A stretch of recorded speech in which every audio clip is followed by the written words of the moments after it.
एक छोटे से शहर में कुसुम नाम की एक माँ अपने 2 बच्चों के साथ रहती थी। उसके पति का देहांत कई साल पहले हो चुका था। उस दिन के बाद से कुसुम ही माँ भी थी और पिता भी। घर चलाने के लिए वह सुबह 4 बजे उठती, कभी लोगों के घरों में खाना बनाती, कभी सिलाई करती तो कभी खेतों में मज़दूरी भी कर लेती थी।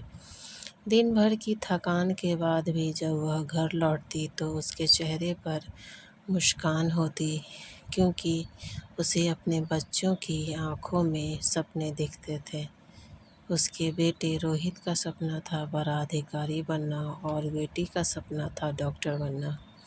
कुसुम को पढ़ाई का ज़्यादा ज्ञान नहीं था, लेकिन वह इतना ज़रूर जानती थी कि मेरे बच्चों की पढ़ाई ही उनका भविष्य बदल सकती है। कई बार घरों में खाना नहीं रहता था, लेकिन वह अपने हिस्से का खाना अपने बच्चों को खिला देती थी। बच्चे पूछते थे, माँ आपने खाना खा लिया? माँ कहती, हाँ बेटा मैंने खा लिया। लेकिन सच तो यह था कि उसने अपने पेट से ज़्यादा अपने बच्चों के सपनों को भरा था। एक दिन रोहित ने अपनी माँ को रात में अकेले चुपके से रोते हुए देख लिया। उसने पूछा, माँ आप रो क्यों रही हो? कुसुम ने आंसू पोंछते हुए कहा, कुछ नहीं बेटा, बस ये सोच रही हूँ कि कहीं तुम्हारे सपने अधूरे तो न रह जाएंगे। रोहित ने माँ का हाथ पकड़कर कहा, माँ आपके रहते हमारे सपने कभी अधूरे नहीं रह सकते। साल बीतते गए, कुसुम की मेहनत रंग लाई, तपस्या रंग लाई। रोहित एक बड़ा अधिकारी बन गया था और पूजा डॉक्टर बन गई थी।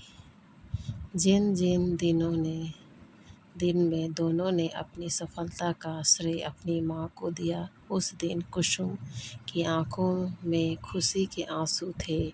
उसने कहा, मैंने कुछ नहीं किया, ये सब तुम्हारी मेहनत है।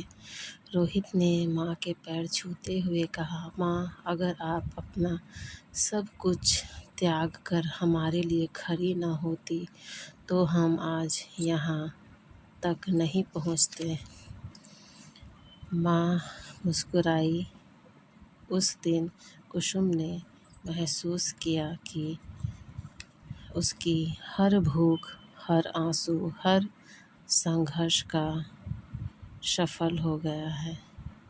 और इस कहानी से सीख हमें यही मिलती है कि माँ का मन सबसे मजबूत होता है। वह अपने बच्चों की खुशी और तरक्की के लिए हर दर्द सह लेती है, हर कठिनाई से लड़ लेती है। माँ की मेहनत और तपस्या का कोई मोल नहीं होता। वही बच्चों की सबसे बड़ी ताकत होती है।